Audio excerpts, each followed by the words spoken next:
और अगला सवाल मैं पंडित जी शादी से जुड़ा हुआ ये करना चाहूंगी कि कभी कभी देखा जाता है कि किसी व्यक्ति में 18 गुण मिल जाते हैं और फिर भी उनका दाम्पत्य जीवन अच्छा नहीं होता है। ऐसा क्यों होता है और विवाह के समय कुंडली में ऐलान करते समय किन बातों का विशेष ख्याल रखना चाहिए?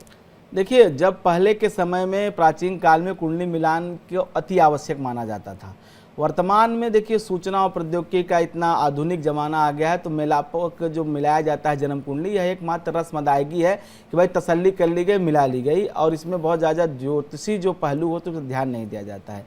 ज्योतिष शास्त्र में मिलापक में जो है अलग अलग कहीं न कई पुस्तकों के आधार पर कुल अलग अलग गुणों का वर्णन किया, जैसा मैंने पूर्व में बताया, जिसकी 36 संख्या बता दी गई।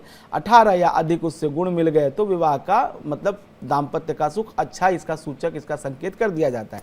लेकिन गुणों की संख्या के आधार पर दाम्पत्य सुख का निश्चित कर लेना यह बिल्कुल उचित नहीं है। मैंने अपने जीवन में ऐसी बातें देखी हैं कि कुंडली में 18 गुण या उससे अधिक मिल रहे हैं, फिर भी दाम्पत्य सुख अच्छा नहीं है, दाम्पत्य जीवन में बुराइयां हैं, डाइवर्स हो रहे हैं लोगों को।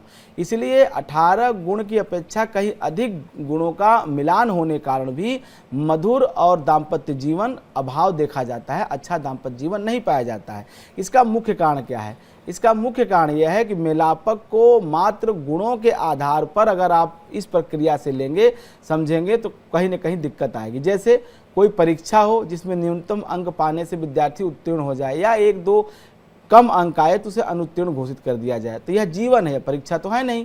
अब ज्योतिष इतना सरल व संक्षिप्त नहीं है। गुणों के आधारित मिलापक की यह विधि पूर्णतया कारगर नहीं है। विवाह में कुंडलियों का मिलान करते समय गुणों के अतिरिक्त अन्य कई विशेष बातों का ध्यान रखना आवश्यक है। भले ही गुण निर्धारित संख्या की अपेक्षा कम मिले, परंतु दाम्पत्य सुख के अन्य कारकों को यदि ठीक प्रकार से देखा जाए तभी दाम्पत्य सुख सुनिश्चित होता है। विवाह करने में कोई बाधा नहीं होनी चाहिए। मिलापक के समय कई बातों का ध्यान दिया जाता है। विवाह का उद्देश्य गृहस्थ आश्रम में पदार्पण के साथ साथ वंश वृद्धि हो गई, उत्तम दाम्पत्य सुख हो गया, प्रेम, सामंजस्य, परिपूर्ण परिवार संसार में जो होता है वही इसी धरती पे स्वर्ग होता है। इन उद्देश्यों की पूर्ति की संभावनाओं के ज्ञान को मनुष्य जन्म कुंडली में कुछ महत्वपूर्ण कारक होते हैं। जैसे ये कारक कौन से होते हैं? पहला कारक है सप्तम भाव। सप्तम भाव हमारा विवाह होता है, हमारा प्रेम होता है। इसके साथ साथ सप्तम भाव का स्वामी सप्तमेश, द्वादश भाव और द्वादशेष। द्वादश भाव 12वां भाव जो हमारा आय व्यय का स्थान होता है। इसके बाद द्वितीय भाव जो हमारा परिवार है, द्वितीय भाव का स्वामी द्वितीयेश। पंचम भाव जो कि हमारा सप्तम जो कि संतान का कारक है, पंचमेश जो संतान देता है। अष्टमेश जो महिलाओं की कुंडली में मांगल्य का कारक होता है। इसके अतिरिक्त दाम्पत्य का नैसर्गिक कारक ग्रह जो होता है वह शुक्र होता है।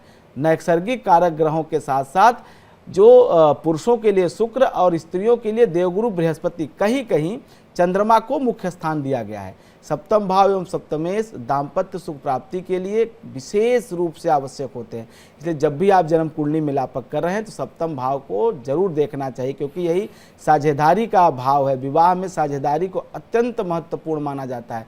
अतः सप्तम भाव पर अगर कोई पापक ग्रह है तो ऐसी कुंडलियों का मिलापक श्रेष्ठ नहीं होता है। पापक ग्रह का प्रभाव नहीं होना चाहिए सप्तम या सप्तमेश पे, वो मिलापक श्रेष्ठ नहीं होते हैं।